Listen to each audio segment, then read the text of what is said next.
Good afternoon or good evening, everyone. My name is Charlene Margot, and I'm co-founder of nonprofit The Parent Venture. Tonight, we are delighted to have with us Dr. Denise Pope, who is the co-founder of Challenge Success at the Stanford Graduate School of Education. She's going to be talking with you today about the well-balanced student, how to help our students thrive. This is work that Dr. Pope has been doing for a very long time, but she is truly the expert in this arena, and we're delighted to have her with us today. Please take it away, Dr. Denise Pope.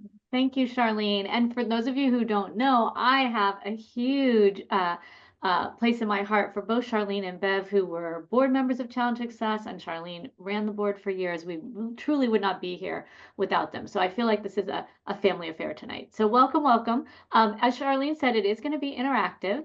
And we're going to start out with how I always start out my talks, with a question for you, which is I want you to think about how you define success. What are characteristics of a successful person? And if you want, you can go ahead and put some thoughts in the chat. How would you define success? One word, two word, a phrase, and feel free to go ahead and contribute that in the chat. I'm going to give everyone just a few seconds to think about that.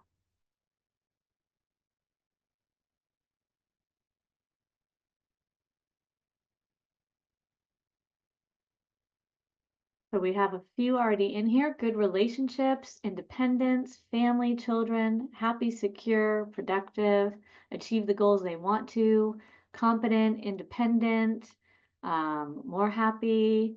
These are terrific. Thank you. Clear purpose, lead a fulfilling life.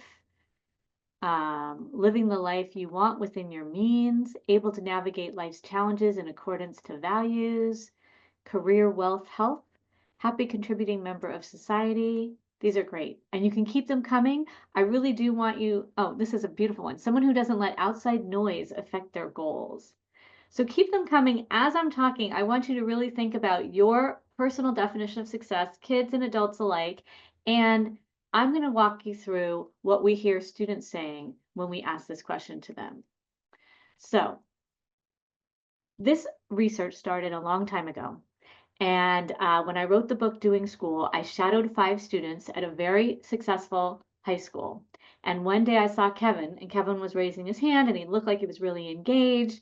And I said, "What did you learn today? It looked like you were excited." And he said, "People don't go to school to learn. They go to get good grades, which brings them to college, which brings them the high-paying job, which brings them to happiness, or so they think." And over, I kept hearing this refrain, like they looked like they were interested, but they were saying they weren't there to learn. They were just doing school and going through the motions. And in this quote is an implied definition of success, very different from what we just heard in the chat. And if you're a visual person, you can see that success is, for most students, related to happiness and wealth and getting a high-paying job. And they truly believe that it's a very narrow, straight path to success, that you have to get good grades in middle school to get into the type of high schools or the type of classes in high school that will propel you forward, and you have to get those very good grades in high school in order to get into a prestigious university. And if for some reason you don't get into that university, the students truly believe that all of this goes away. You will not be happy, you will not be successful, and you will not get that high-paying job. And what we know, those of us who have lived this life, is that 2 things. One, the path to success looks much more like this, and you get to define your own success definition. It doesn't have to be the definition that all these students are buying into. You're going to have bumps and lumps along the way. You may not know your exact goal from the moment you get into middle school, and that's super normal. And it is that actual bumping and moving along the bumpy path that relates to how you find success as an adult. So the whole point of this talk is to convince you how you message the way that you thought about success at the beginning, resilience and happy and competent and relationships and family and not letting the noise get in the way, and message that to your students. Our mission at Challenge Success is we partner with school communities to elevate student voice. They're really at the center of everything we do. We often forget to ask the kids. We often forget that they know best how they're experiencing school. And we help schools with the students implement research-based, equity-centered strategies to improve student well-being, belonging, and engagement. And I want you to remember well-being, belonging, and engagement because our definition of success, our aim, is thriving students. And what we know from all the research that we've been doing, and as Charlene said, we've been doing this for over 25 years, is that these three elements are really key to success in school and success in life. You have to have well-being. You have to feel like you are healthy enough that you can get out of bed in the morning, that you're not so anxious or depressed or worried or sleep deprived, that you can actually take in everything around you. You have to have a feeling of belonging, that somebody has your back, that you feel like you are valued and accepted for who you are. And you have to feel engaged. Excuse me. Allergies. And that engagement is you really want to feel like what you're doing has purpose and meaning and it's joyful. It's not a slog. It's not, oh my gosh, I'm doing this because I have to do it. I'm just doing school. And we know that all three of these correlate. So when you when you get the sleep you need, you tend to be more engaged in school. The more you feel like you belong, the healthier you feel, the more engaged you are, etc. So we have that little acronym, WEB, well-being, engagement, belonging, for you to remember our definition of success. Now I'm going to show a couple of slides that are going to be a little depressing to show you how students are really experiencing school these days. And we're basing this on our own work with the over 500 schools that we work with, but we are also basing it on over 350,000 middle school and high school students who completed our survey. And we asked lots of questions on our survey. And I'm going to just share some of the data from the past few years. The first was on student well-being. And we asked middle school students and high school students, what are, if any, what are they feeling stress about? They need to choose from a drop-down list of major sources of stress. And the top always, it's been this way for over 25 years, grades, tests, quizzes, overall workload, and homework. They are very stressed about assessments and workload. You can see procrastination, time management, lack of sleep, college, future, etc. We have romantic relationships and that kind of stuff on there and finances. That doesn't hit this top list. We also know that not all stress is bad, and it's how we actually cope with stress that is going to get us over that hump, that's going to make a difference. And so we ask students, how confident are they in their ability to cope with stress? And you can see that there's a big percentage of both middle school and high school students who are not at all or only a little bit confident in how they're going to handle stress. And we know that that's so key. Coping is one of the most important skills you can learn that's going to propel you to a healthy adulthood. We also know that they are very busy, and we know this from they're saying that the workload is causing stress. So we ask them, how much time are you doing homework? And we tell them, don't only count the time that you're on task, not the procrastination, not when you're looking for the ruler or the pencil or whatever. And you can see this is just Monday through Friday. These are averages. So you might be doing more, or your child might be doing more or less. These are averages. And you can see there's a pretty high percentage doing more than 3.5 hours a night at the high school level, about a third of our sample, and this is associated with poor health. The other thing that is really tough to hear is over 50% of our sample perceives that most of their homework is busy work. That doesn't mean teachers in the audience that you're giving busy work, but if you think that what you're doing is busy work and you're spending so long on it, especially after a long day when you're exhausted, you can see why that would be a cause for stress. They're also doing a lot of extracurricular activities, which is wonderful. Many of them are working, taking care of siblings. 90% are in at least one activity like sports or chess club or Model United Nations, fill in the blank, right? And you can just see some of them are very, very busy. We have kids doing up to 32 and 35 hours a week of extracurriculars before school and after school. They're waking up at all sorts of hours. They're staying out really late. Our average is about 6 hours in middle school, 8.5 in high school, and that's just Monday through Friday. We want kids to be doing extracurriculars. We know that they get their bodies in motion, they learn new skills, they meet people, they feel like they're part of a team, but how much is too much? And when you have such a busy day of homework and extracurriculars, here's what you're not doing. You're not sleeping. Now, this is a really important slide. What is recommended if you are in high school is between 8 and 10 hours every single night. And in middle school or younger, it is between 9 and 11 hours every single night. And you can see that we're not even close with the averages in our study. Students who are getting chronically sleep deprived because they're not getting enough sleep each night. And we know that that has some really severe consequences. We know that mental health correlates 1-to-1 with sleep deprivation. So if you're not getting the sleep you need, you may be more depressed and anxious. We also know there's a correlation that when you're depressed and anxious, your mind tends to spin and you're not getting the sleep you need. So really, really important to mental health is to try and figure out how to get up to that 8 to 10 hours of sleep every night. We also know those who are staying up to study and do their homework, they could be hurting themselves in the long run, that you actually need to get a very good night's sleep 2 to 3 nights in a row in order to do well on assessments. It affects your short and long-term memory. When we sleep, and particularly when we're in REM sleep, that is when memory is being cemented. We know so much more about sleep than we've ever known before, and we know how important it is to learning. We also see bullying going up, and we see more car accidents due to drowsy teenage driving than drunk teenage driving. So if you get anything out of tonight, it is think about how you're going to help your teens get the sleep they need. In terms of belonging, that's the other part of WEB, right? Well-being, engagement, and belonging. It's really important that students feel like they can be themselves and accepted at the school, and they are proud of belonging to it, and that other students like them the way that they are. And you can see from our sample, middle school is the top bar, high school is the lower bar, that it looks pretty good, but we want to get people up to that 4 or 5. It's a Likert scale. So on our measurement, this is an okay feeling of belonging overall, but we've got kids who really don't feel like they belong, and we want to get every kid up to that level of 5. We also know it's really important that they have an adult who they feel they can go to with a problem.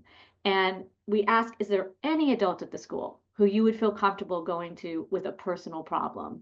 And you can see on average, we have the middle schoolers saying about 70%, high school about 73%. And then we ask, is there another student that you would go to with a personal problem? And this is more. As an educator and as someone who works with kids in schools, I would like these both to be much closer to 100%. We know that that can be the difference between really saving a kid. So we want to see those trusted connections at school. In terms of engagement, this is the last bit of data I'm going to share. I'm going to teach you about the ABCs of engagement. What we are after is affective, behavioral, and cognitive engagement. Affective means that they like what they're doing, they're enjoying it, and they find it interesting. They see how it relates to them, right? Behavioral means they're doing it, they're working hard, and cognitive means that they find it's meaningful, they see the purpose in it, and they understand how what they're doing builds skills and understanding. And we are after the A, B, and the C. That is full engagement. We want them to enjoy it. We want them to do it. We want them to see the meaning and purpose in it. And you can see that a very low part of our sample is fully engaged, about a quarter of our middle school and even fewer at the high school level. What they are mostly doing is doing school. That is, they're doing it, they're doing the work, but just like Kevin, they're just kind of dogging it. They're doing school. They're not enjoying it. They're not interested in it, and they really don't think that it's meaningful. That's about half our sample at the high school and almost a third of our sample at the middle school. So these are the overall risks. We are seeing widespread disengagement and cheating going on. Why is that happening? A lot of them are just going through the motions and doing school. They think that they're little robots going, page by page through the homework. They're just like trying to spit it out and get it done. And artificial intelligence has made that even easier, right? You can just kind of poof, put it in, and it will spit it out for you. Even if you're getting really good grades, you could still be disengaged. And that's something that I think parents don't understand. So instead of asking about grades, you want to ask about what did you learn, not necessarily what did you earn. We're also seeing a real reduced creativity. If it's all about the grades, you're just trying to spit it out and match what the teacher wants you to do. You're not taking a creative risk. You don't even have time to take creative risks, right? We're seeing kids who are not prepared with 21st century skills, which is a bad name because they needed it in the 20th century. They're going to need them next century too. But that's the idea of critical thinking, collaboration, teamwork, those leadership skills, resilience, right? Communication skills. We are seeing fewer and fewer of that. I think kids spend more time mediated by a screen. There's not a lot of time in schools to go deep into some of these skills because you're just in that coverage mode with the robots. As I mentioned, anxiety and depression, a real lack of resilience. inability to kind of bounce back from a mistake, or maybe they get a really low grade, or maybe they forgot their homework and they're freaking out on you. And we know that how you cope with that is really important. We're going to hit these bumps in the road. We know that from our success bumpy pattern. And so really teaching kids to be resilient. And as I've mentioned, sleep deprivation, and we are seeing increased use of substances, not just to sort of experiment, but because, oh my gosh, I've had such a stressful week, I've got to blot it all out with drugs, alcohol, you name it. Okay, those are the risks, those are the tolls, that's the data. And so what I want to know, well, first, I want to just show you that this has been stable. The U.S. Surgeon General asked us to put together a report because he knew not the current one, the old one, Vivek, asked us to put together this report because he knew we had years and years of data that included the pandemic. And what we were thinking is maybe there would be some differences over the years. And it turns out very stable, high frequency of kids doing school, low engagement, not enough sleep, high levels of stress, real lack of belonging to the point where we would want to see it at least, and lack of a trusted adult connection at school to the point where we would want to see it. And the ones who are struggling the most are the vulnerable groups, students of color, students who identify as gender diverse, and students who identify as girls and women. Those have lower levels of sleep, belonging, and higher levels of stress and pressure. So here's my question to you, and you can put a Y in the chat for yes, an N in the chat for no, or a question mark in the chat for you're not sure. Is it possible, now that I've just shared all that data, is it possible to have well-being in today's fast-paced culture? I want you to go ahead and flood the chat with your answers, and I will take a peek here at just a few. Okay, we have immediately a lot of yeses, couple questions. I like the optimism, folks. Yes, but rare. Okay. Couple question marks, couple more yeses, more challenging, but yes. You have to be intentional. Thank you, Teresa. That's exactly my point. And that's why I have the surfer on there. Because when you're thinking about balance, balance is dynamic, right? It's not static. If you're surfing, you're constantly making small moves or big moves. And if you stop thinking about it altogether, you might fall off the board. So those of you who said yes, but you've got to have intention, you've got to really be watching it and working on it as a parent, as a family. Yes, that is my answer too. And the good news is that we're here to help. So our approach, as I said, is to center the student experience, get them to co-design with adults to make changes at school that are research-based and equity-centered. But we also know that you, as parents, can do a lot. So what I want you to do, and I should have said this at the beginning, I'm sorry, is to just find a piece of paper, a scratch piece of paper, or you can do this on your phone. Students, parents, you can do this together. And I want you to draw a big circle. And I want you to think about if you have balance. I want you to think about how you're spending your time on a typical school day. And I want you to fill in the circle with me. So in this first part of the circle, I want you to put how many hours you're in school. You don't have to count commuting, just how many hours you're in school each day on a typical day. And then I want you to put how many hours, minutes, seconds you're doing homework. Again, do the best of your ability, because I know sometimes you're chatting with friends while you're doing homework. Parents, do the best of your ability to guess how much time your kid is doing homework, and go ahead and write that down in that part of the circle. And then I want you to think about your extracurricular activities. And if you're doing that, if you are playing sports, you can talk about taking piano lessons or practicing piano or going to soccer or whatever it is. Think about on a typical day about how much, right? Because I showed you our data. And then those of you who work or have unpaid work where you have to take care of siblings, you can go ahead and fill that in. Again, typical day. The bottom is chores. And when I do this in front of audiences of students, sometimes someone will raise their hand and say, what do you mean by a chore? Which is a little bit unnerving, I have to say. It's everything from like walking the dog to doing the dishes to setting the table to making the bed to helping with the laundry, right?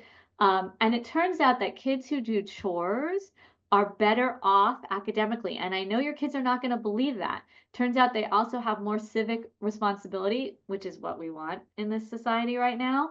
And so they're going to say to you, Mom, I can't do my chores. I have a test tomorrow. I have to study. And what you have to say back is, oh, I just heard this lady speak, and it turns out chores are really important. You're actually going to do better in school if you do chores. So we'll magically let you stay up 10 minutes later so that you can go walk the dog or take out the trash. Media, this is another one when the students say, what does that mean? So media is anything with an on-off button and a screen. So if you're just listening to music, you don't have to count it. But if you're watching a video, if you're watching TikTok videos, if you are gaming, if you're watching TV, if you are basically anything with a screen that isn't homework and isn't reading for pleasure, that's going to go in that media bucket. And just add up those hours and put that there. And now we're coming to three very important things. Unstructured time is what you do for fun. And it might be media, but I'd like to see non-media unstructured time. So are you tinkering on the piano for fun? Are you reading for pleasure? Are you playing pickup basketball for fun with your buddies? And go ahead and put that in the unstructured time category. Then we have family time, which is usually it's like family dinner. Maybe you're taking playing a family game. You're spending time together. Ideally, it's the majority of the family. I'll talk more about that in a bit. And then the last one, you know what that's going to be. That's going to be sleep. And so I want you to add up all of those hours in the circle. And I want you to consider if you or your child is doing more than a 24-hour day. And I'm just going to pause here for 1 minute. I'm going to take a glass of water. You add up your circle, and then we're going to come back and talk about this.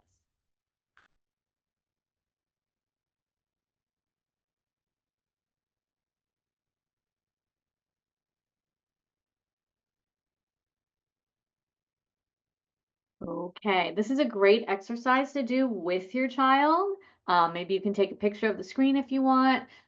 It leads to very important conversations. And I'm going to walk you through what we know from the research is what we would consider protective factors for kids. So those of you who have kids doing over 24 hours a day, the bad news is there's only 24 hours in a day. But I have a feeling that many of you have filled this out and it's within a 24-hour day, but some of these pieces of the pie are much smaller than what they need to be, right? Sleep, we've already talked about, needs to be 8 to 10 hours. It's probably not, is my guess. And there's stuff that's not even on here, right? Commuting, grooming, right? That could take a lot of time depending on what it is. So you can make your own circle and really we're looking for balance. And I'm going to walk you through the research on basically how kids are spending their time and what we want to see in terms of protective factors. So you don't really have control as a parent over school and homework. You can make an appropriate place for them to do homework. You can try and keep things as doable as possible to give that space for homework. Don't overschedule all the way and have them starting their homework at 10 o'clock at night because you know it's gonna take you much longer. You're gonna read that same paragraph over and over again because your brain isn't functioning at its best. So ideal not to start homework super late at night. As a parent, you can do your best to sort of make the homework life as best as you can, but really you control the whole rest of the circle. So you control how many extracurriculars, you control if they're doing chores and how much. We're going to talk about media, and then particularly these three parts of the circle turn out to be very important. And we have a mnemonic aid at Challenge Success called Playtime, Downtime, Family Time, PDF, right? Playtime, downtime, family time. And it turns out PDFs are protective factors known to support kids' health and well-being. And our kids need PDF every day. They need playtime, downtime, and family time. So if you look at what the Center for Disease Control and the American Academy of Pediatrics and the American Psychological Association, if you look at what they recommend for kids in terms of protective factors that support them through teenagers into adulthood, we've sort of organized them into these three buckets. And I'm going to walk you through the P, the D, and the F right now. And you're going to use that PDF every day as a mnemonic aid. PDF every day. Every kid needs PDF every day. So let's talk about P, the playtime. So when they're little and they are messing up your couches and building forts and playing make-believe, right? We know that they're doing science and engineering. And they're learning really valuable skills. When you play make-believe, you have to remember the story. You have to take turns. You have to show empathy, right, to the different people in your story. Well, it turns out when you're a bigger kid, you also need playtime. You need student-directed, unstructured play. So extracurriculars are great. As I said, you're getting your body in motion, you're using new skills, you're part of a team, you're interacting with an adult in a different way who's like not giving you a grade. But you also need time just for your own unstructured play. And for teenagers, that tends to be through a device, right? Being social through their phone, gaming, etc. But we also want to see some face-to-face social time, not just mediated through a device. Where and when possible, get outside. There's really good research about the importance of being out in nature in terms of mental health.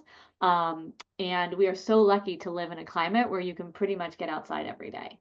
And you do want to avoid that overload of extracurriculars if it's really seeping into sleep time, homework time, playtime, and family time.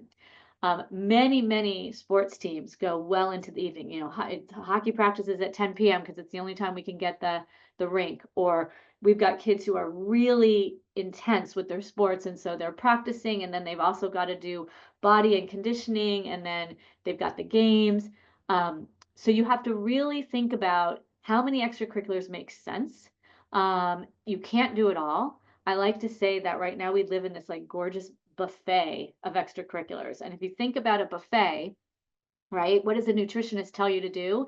Take a medium-sized plate or a small-sized plate, make a healthy balance on that plate, and then step away from the buffet. And what we're seeing is kids are gorging at the buffet so that they're in Spanish club and debate club and they want to be the lead in the play and they want to play a sport every season, and then they're also doing year-round sports on top of school sports, and it gets to be too much.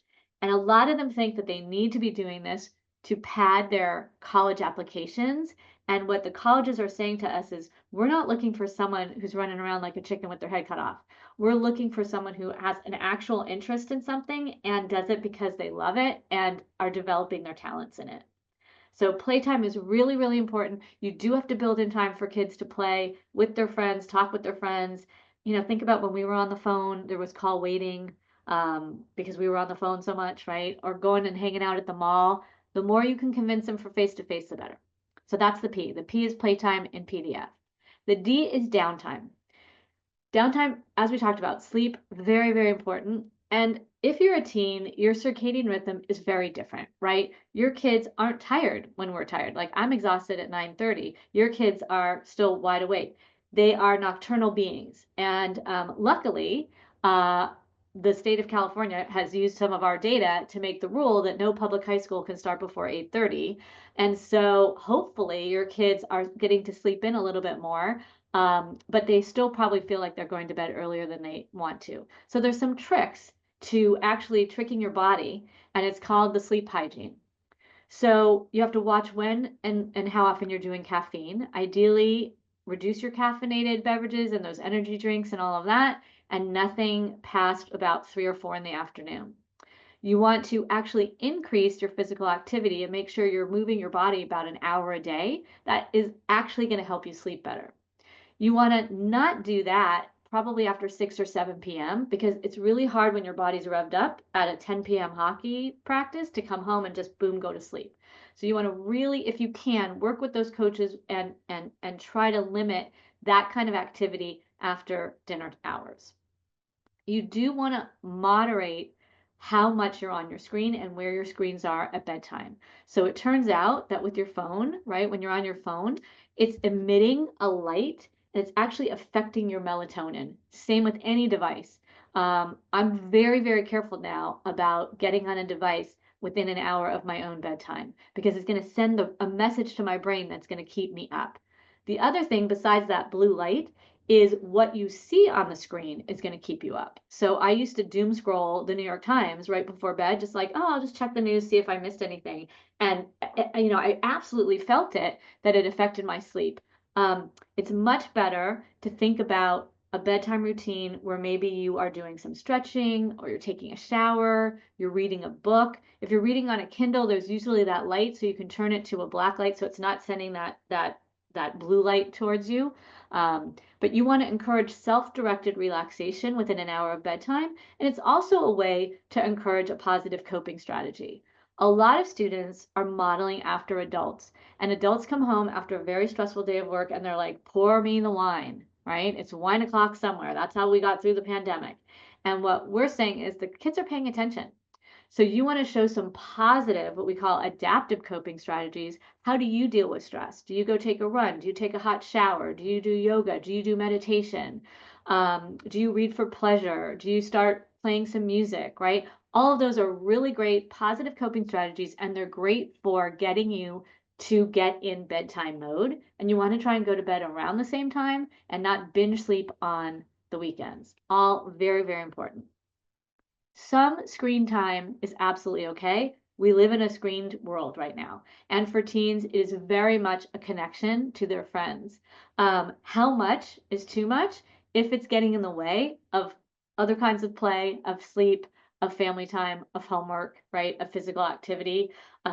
So talk to your teen and really help them to understand, gosh, I think this is too much. I think that part of the pie is just too big where it says media. And here's what the experts are saying. We need to really limit the screen time. Moderate doses are fine, but we think this is impacting your life. Okay, the P was playtime. The D was downtime. Here comes the F. And the F is the most important one, and that is family time. And you define what you mean by family, but from the studies, it was when the majority or the whole family was together about 25 minutes, 5 days a week. Weekends count. It doesn't have to be dinner, but that's a really great time to do it. You've probably seen those commercials talking about family dinner. It turns out there's something to that. The research is showing that if you have sort of FaceTime like that, and if the family's together as a unit for that long, it's harder to fall through the cracks. You're going to notice when something's wrong with your kid. You're going to notice if they're, completely high all the time. You're going to notice if they're looking like they're depressed. You're going to notice mood changes that are really the eyes and ears to us looking at mental health issues. So 25 minutes a day. The other thing you're doing is you're forming a bond. And what that bond is a protective factor. So it has nothing to do with like what you serve for dinner, the pizza, the chicken. It's the feeling you get that you know you're part of a unit and you're loved unconditionally. And that's why we do chores, because you're part of a unit and we're all working together as a family. We have each other's back as a family. It's the feeling you get that makes it the most important protective factor. So ideally, you want to avoid scheduling during dinner time. You want to preserve time for family traditions. If you don't have faith traditions or other traditions, you can make them up, right? Family walks on the weekend, bagels on Sunday, whatever you want. And it turns out doing service activities, you don't have to start a nonprofit. You could just go down and check on the elderly man who lives down the street, right? You can contribute to food drives. You can get out the vote, right? And you want to designate some unplugged time together as a family. So you want to have no devices at the dinner table, and they will hide them, and your spouse might hide it too, right? TV off. You want to actually have time to converse and convey, how was your day? Here's what I did that was super fun. This is what I was interested in. Let's not talk about grades. Let's not talk about homework. Let's not talk about college. Let's talk about what interests us today, how curious we are, something that is concerning us maybe. You want to show that you are there for them no matter what, and you love them no matter what grades they bring home or if they miss the kick in soccer.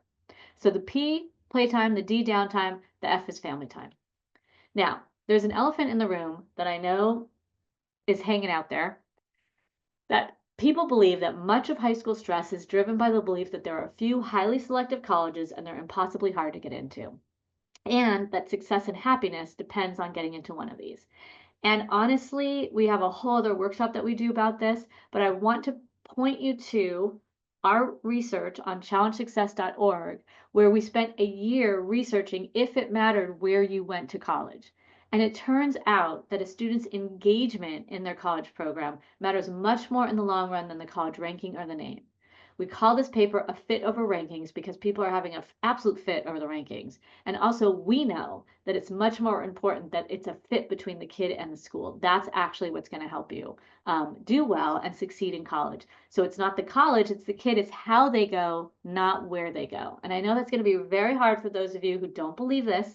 You're going to have to hear it a million times and read the paper and give your kid the paper too, because it's written at a middle school level, to know that there are 4,000 universities out there, and it's really okay for them to go to community college, for them to go a different post-secondary path, maybe a trade school, for them to go to a college that you or your parents or grandparents never heard of. And it's how they go in the long run. And this paper talks about other aspects to look for in a college to find that right fit. Now, I gave you the PDF, and in just a few minutes remaining before we get into Q&A, I want to walk you through what we tell schools, because I know there's some educators in the audience, there's some counselors, and I want parents to know that school should not look the exact same as when you went through school. That's kind of denying our whole field in education. We know so much more. We put people in MRI machines and watch them do math, right? So I want to walk you through this mnemonic aid, which is every kid needs his or her space in school. Every kid needs their space in school. And the S is about the schedule. And we ask them to look at how many classes a day. And I know many of the schools around here have 4 classes instead of 8 classes a day. Hallelujah, right? And we have people who are working on homework limits and really giving homework that kids feel are meaningful and having some homework-free weekends and homework-free breaks. So the schedule turns out to be super important. The P is the pedagogy that engages. And you really don't want to have teachers standing at the front of the room lecturing and kids taking notes and then taking a test and spitting it back and then moving on. We know that that is not the best way to learn. It's much better to learn experientially, right? Through debates and Harkness tables and Socratic method, by doing really interesting, cool projects that are authentic. And really, I want you to understand that rigor is not equal to load. So how much work your child has does not mean that they have the most rigorous assignments or classes. How much work a teacher assigns is not a window into how challenging or rigorous that class is. You can go deep without overloading, and it's much better to go deep without overloading. So this is what we work with schools on: the schedule, the pedagogy, and the one that you saw up there at the very start of this talk, which was a stressor, which was quizzes and tests, right? In the real world, in your job, you're not given tests and quizzes to find out what you know. You are not, even if you go to the DMV, they want you to pass the test so much they tell you take it again and again and again, right? And in school, we rarely have that. We have a quiz, a test, poof, we go on to the next unit. We are after helping teachers and parents and students understand the importance of performance assessments. How do you know when someone knows how to do something? You watch them do it. You see it with your own eyes, right? You don't ask them multiple choice answers on a test where they can copy or cheat, right? We want to build in revision and redemption opportunities, because in the real world, we want you to learn this material. So maybe you don't retake a whole test. That doesn't make sense. But maybe you get a chance to retake the parts that you didn't understand. Maybe you get to rewrite an essay, right? As an English teacher, I used to put comments on the essay and a grade in the back. Nobody read the comments. They all just turned to the back and looked at the grade and then put the paper away. I got smart. I stopped putting grades at the back. They looked at the comments and then they had a chance to rewrite the paper, and then I gave it a grade. That's what we're trying to get people to think about. Different forms of grading policies. It makes no sense that we're averaging grades. If you finally got it in December, why are we holding you hostage to a low grade that you got in September where you didn't understand it? So that's another workshop, a whole series of work that we do with teachers and schools. The C in space stands for a climate of care. We really know that it's probably the most important one. No learning is going to happen if you don't feel safe, if you don't feel like you belong, if you don't feel like the adults have your back, know your name, know your identities, and that you're really working on creating connections, both between adults and kids to kids, that you understand social emotional learning, and you're learning what to do with those big feelings and how to regulate, right? How to get along with others. We love the idea of advisory, where there's a small group of students and one adult, and you go all through school with those people, meeting maybe once a week or every other week. That's sort of an instant family, right? And really teaching kids those positive coping strategies. And the E is doing what we're doing now, really educating parents and students and faculty about all the new ways that we know are best for kids in school and for parents at home. So I want you to think about one idea. We went fast. One idea that you heard today that you might want to try in the near future. And I want you, if you can, one more time to flood the chat. Let's see if I can see the chat again. With one idea. I'm going to give you a little time to think about it and type it. One idea that you want to try in the future. Commit to trying that, whether that's in the few weeks left of school or starting in the summer or doing it in the fall. Go ahead and put that in the chat when you are ready. I love that you're going to teach your son to do chores.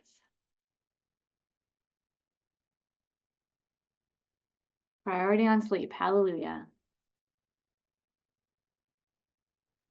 No device Sundays. Awesome. Bedtime rituals, intentional schedules, limit screen time, focus on learning and not the grades. What did you learn, not what did you earn? Maybe do the wheel and have the kids fill it out. Obsess less about college admissions. Thank you. Yay. Ask about who they connect with at school, teachers and truly trusted friends. Yes, yes. Great discussions to have. I love this. More playtime, less structured time, more family time. So important. That's the most important protective factor. Have your kid read the paper on College Fit? Absolutely. Well, I know more chores, reduce device time, add chores. And if they're really upset, they could go to our website. We have a lot of all the research that you saw here on. Thank you. Bev just posted it. Resources on the Challenge Success website. I'm going to actually go to this next slide as we're moving into Q&A. Why is it? Here we go. And invite you to stay connected. So you can scan the QR code if you want to join our newsletter. We often have a lot of workshops open to the public by webinar. We are putting on a big conference. So if you know an educator who wants to come in September, that's our annual conference. Lots of workshops around the space framework that I shared with you. But we have the college workshop, and we have this for very, very young students called the Well-Balanced Child. We have helped parents understand AI in an AI world. So a lot of parent workshops available to you if you want to go ahead and scan the QR code and join our newsletter. And I think with that, we are ready for some questions. So I'm going to invite Charlene to come back and let me know if we have any people asking questions at this point. Well, thank you, Denise. That was incredible. I heard you give this talk, I don't know how many times, but I learned something every time, and parents is just so important. Like Denise says, yes, they've been doing this research for more than 20 years, but it's consistent. And what we know is that it works and it's true. So I just really want everybody to pay attention to what Dr. Pope is saying today. Denise, I guess one of my main questions is, I think you, Challenge Success, some of the work that we're doing have made a difference in how parents view stress in school and homework. Are we getting through to the kids? Is that still hard? Yeah. It depends, right? I think there are some kids who absolutely buy in and they will tell me things like, I know that I should be putting my phone outside my room at night and all devices at night. And ever since I started doing that, I'm getting more sleep. So they're taking ownership on their own and really focusing on what they can do for their own health and well-being. I talked to another kid who said, you know what? I didn't sign up for every AP class at the school because I knew that that wasn't going to be healthy for me. So I do think there are kids who are listening to these messages about sleep, about not overloading, about talking to the coach about is it possible for them to, work on getting practice at not at 10 o'clock at night. Can we alternate when the gym time happens? So I do think some kids are listening. I also know that we have a whole new generation that hasn't heard these messages. And unfortunately, since the pandemic, there's been a lot of focus on kind of backsliding, right? Let's go back to this sort of dog eat dog. Oh my gosh, it's so hard to get into college. College is everything, grades are everything. And we have to re-educate a whole generation of parents. So I'm so thrilled. I mean, you told me you put on like 70 parent education events this year. The more we can educate the parents and the kids, the better. Yeah, I talked to a couple years ago, I talked to a Palo Alto psychologist, and she said, I think about 70% of the emotional and mental health problems that kids have could be solved with 2 weeks of sleep. Oh, absolutely. And getting the devices out of the bedroom. And by the way, adults too. They're like, well, my phone is my noise machine. You can buy a noise machine. My phone is my alarm clock. You can buy an alarm clock. Even a combination alarm clock noise machine, right? Anything we know from research, our own research shows that the kids who have all their devices out of the bedroom at night get on average 20 to 25 minutes more sleep a night. And that means everything, a lot of kids will say, well, it's not under my pillow. It's like near my bed or it's in my backpack, but it's turned off. The research is pretty clear. It needs to be out of the bedroom. And the way you handle that, parents, is to have a common charging station for everyone's devices that is like wherever, put it in the bathroom next to your bed put it in the kitchen. Kids sometimes sneak into the kitchen though, so it's better to do it where they'd have to go through your actual bedroom. But let's just work on just getting sleep to happen. Um, that alone, Lisa DeMore calls it like the magic bullet. That alone would solve so much, as you said, Charlene. Yeah, I mean, my daughter was in one of these high pressure tracks in high school, but she put herself to bed at 10 o'clock every night.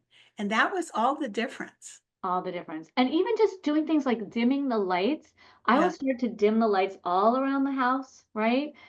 Set your thermostat for 67 or 68. You want to have a cool space. We just know so much more about sleep and sleep hygiene that it makes a huge difference. All right. So a couple parents are asking for clarification, Denise. Here's a question. How can you, or can you please elaborate on avoiding scheduling during dinner time? Yes. Okay. This was hard even for me with 3 kids, right? I understand that the day is limited and that sports have to jockey for field time and gym time. I totally get that. But as a parent, you actually have some control over this. So, do they have to do practice every single day? Can you talk about staggering practice times? Maybe JV and varsity flip every once in a while so it's not constantly at the dinner time. When you're signing up for other extracurriculars, piano lessons, Model United Nations, robotics club, whatever it is, look at the time that they take place. And again, you can make that decision as a family and you can say, you know what? This is really going to impact dinner time. Now, the other thing that we have done is if one kid is playing a sport that season and you know that they're going to get home at like 7:30 or 8 o'clock at night, you can have family dinner with everybody else and then have dessert together, right? Or have a sit down time when that kid is coming home and eating their dinner. So that's another very practical strategy because I know you don't have a lot of say over particularly sort of year-round sports and varsity sports. Um, it's also something to consider that maybe they shouldn't play every season. Maybe they should consider just being in year round or just being in one sport a season. We have kids who are just like warriors and they're really putting tear on their body, the Tommy John surgeries, the torn ACLs. How much is really needed? Your kid is likely not going to go to the Olympics. And for sure, they won't go to the Olympics if they get hurt like that. And if you're doing it to try and get them into college, just know that a very, very, very small percentage actually gets the sports scholarships to college. Most of them do not at all. So really rethink holding tight to that dinner time. 5 times a week, you can count weekends too, but on weekends, a lot of the kids are going out, maybe you hold them in for and it's not dinner, maybe it's a brunch by the time they wake up or lunch.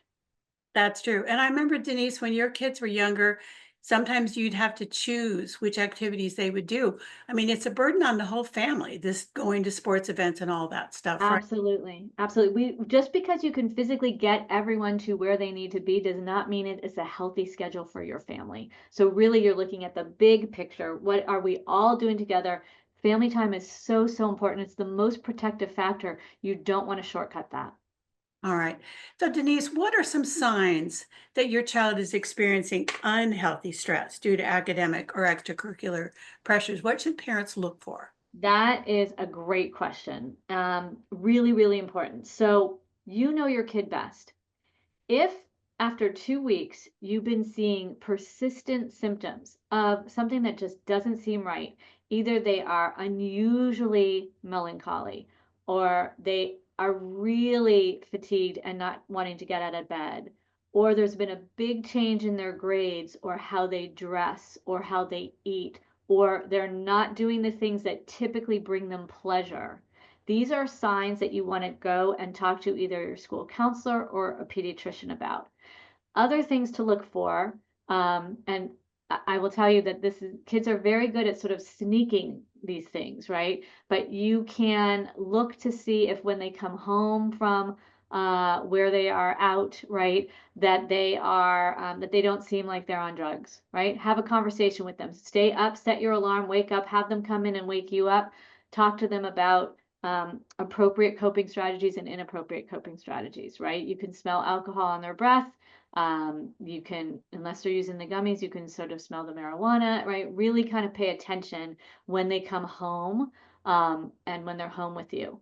You also want to look for cutting, right? If they have marks on their body, often they will be wearing like long sleeves on a really hot day to cover those up. That is a cry for help as well. So any sort of behavior that isn't sitting right, you'll never ever waste a doctor's time by saying, this might be nothing, but I just want to check with you. We'd much rather you do that than to miss a worrying sign of growing anxiety, depression, or some other mental health issues. All right. Thank you for that, Denise. Yeah. So as you can imagine, we have a number of questions about screens and cell phones. So we'll have at one. How about that? Okay. Um, how long can we prolong getting kids devices such as a phone? And is video chatting, does that count as social playtime or media time? No, that is a great question. Okay, so let's clarify that.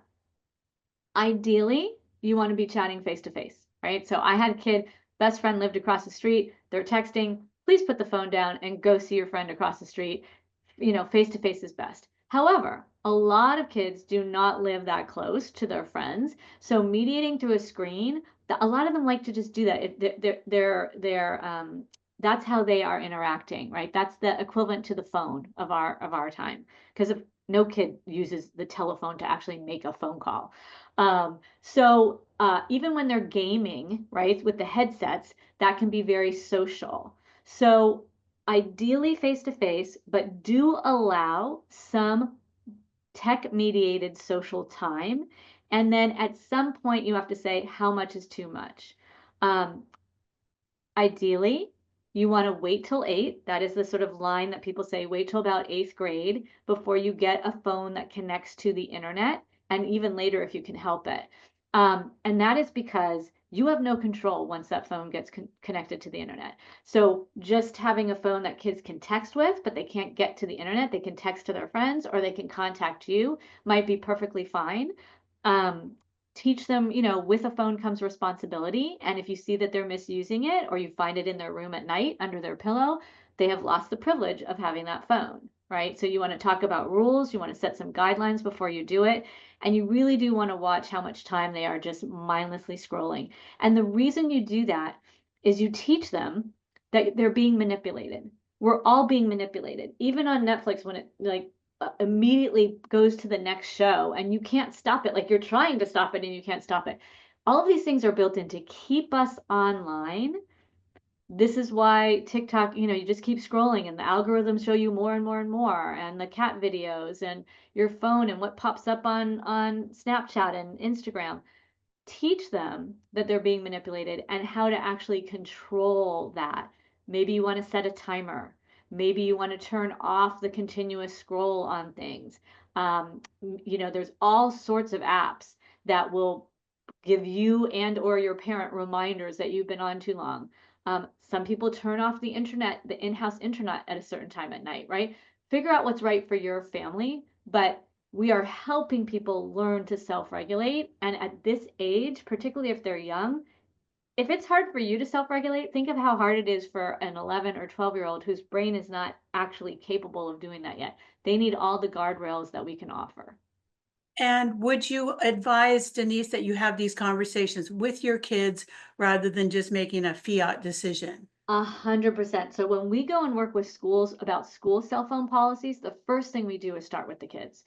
How are you using it? What's working? What isn't? What are you most worried about if we decide to do some kind of cell phone ban during the day? When do you think it's really important to have it? What are the reasons? Absolutely be talking to your kids about this and come up with something that works for the family. And it's okay to say, okay, we'll try it your way. And what should happen if go beyond the guardrails, or we find it in your room at night, or we realize that you haven't been doing your homework because you've been scrolling like this.